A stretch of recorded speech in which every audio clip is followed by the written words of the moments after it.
Viral ngayon ang balita hinggil sa isang Hong Kong model, socialite at social media influencer na nagngangalang Abby Choi. Ang kanyang pira-pirasong katawan ay natagpuan sa isang rented apartment at ang pangunahing suspect ay ang kanyang ex-husband at pamilya nito. Narito ang kwento ng kaawa-awang katapusan ni Abby Choi.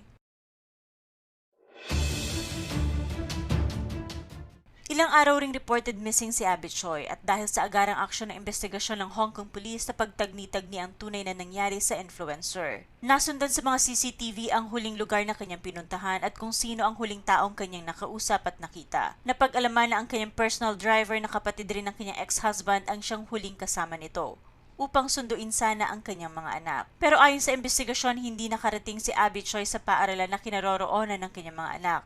At mula rito ilang oras siyang missing hanggang sa inumpisahan na nga ang paghahanap sa kanya. Nagkaroon ng lead ang mga kapulisan mula sa mismong driver na ex-brother-in-law ni Choi. At sa isang rented apartment, nakita ang mga pira-piraso nitong katawan. Napag-alaman at chinapchap pala ang nawawalang socialite matapos paslangin na walang awa ng mga taong itinuring niyang pamilya. Ang nasabing rented apartment ay bago lang na inuupahan ng kanyang former father-in-law at base sa investigasyon, pinagplanuhan umano ang lahat hinggil sa pagpaslang kay Choi at ang naturang apartment ang siyang ginamit para isakatuparan ang kanilang nais gawin kay Choi. Sa ginawang search ng mga kapulisan sa apartment, kaagad na nakita ang kanyang mga legs sa isang refrigerator sa kusina. Bukod dito ay may nakita rin mga bagay na tila ginamit sa ginawang pag-chop-chop kay Choi tulad ng meat slicer, electric saw at hammer. Nakita rin sa scene ang kanyang mga personal belongings tulad ng identification cards at isang Chanel pink bag. Sa puntong ito ay hindi pa kaagad nahanap ang ibang parte ng katawan ni Choi, maging ang kanyang ulo.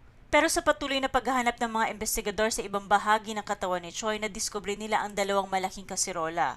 Ito ay punong-puno ng mga carrots at iba pang mga gulay. Pero nang ito ay kanilang investigahan na pag-alaman na dito pala isinahog ang ulo at ribs ni Choi. Bukod rito ay may nakita rin silang mga human flesh sa parehong kaserola. Kalunos-lunos ang naging katapusan ng buhay ni Choi na tila sobrang galit nga ang naramdaman ng mga taong gumawa ng bagay na ito sa kanya. Samantala, kaagad rin namang nahuli ang mga pangunahing suspect at dito ay sangkot ang kanyang former father-in-law, former brother-in-law, former mother-in-law at ang kanyang mismong husband na si Alex Wong. Si Alex Wong ay kahapon lamang nasakote ng mga pulis February 26. Ito ay matapos magtago ng ilang araw at magtangkang tumakas. Base sa investigasyon, malaking pera ang naging dahilan at motibo sa ginawang pagpaslang sa influencer na si Abby Choi. Bago kasi sila nag-divorce, nagkaroon sila ng kasunduan na patuloy umano dapat suportahan ni Choi ang pamilya ng kanyang dating asawa. Pero ito ay natigil matapos na magpakasal ni Choi sa ibang lalaki noong 2016. At bago ang ginawang pagpaslang, nagplano na daw si Choi na bawiin at ibenta ang isang property na tinitirahan ng pamilya ng kanyang ex-husband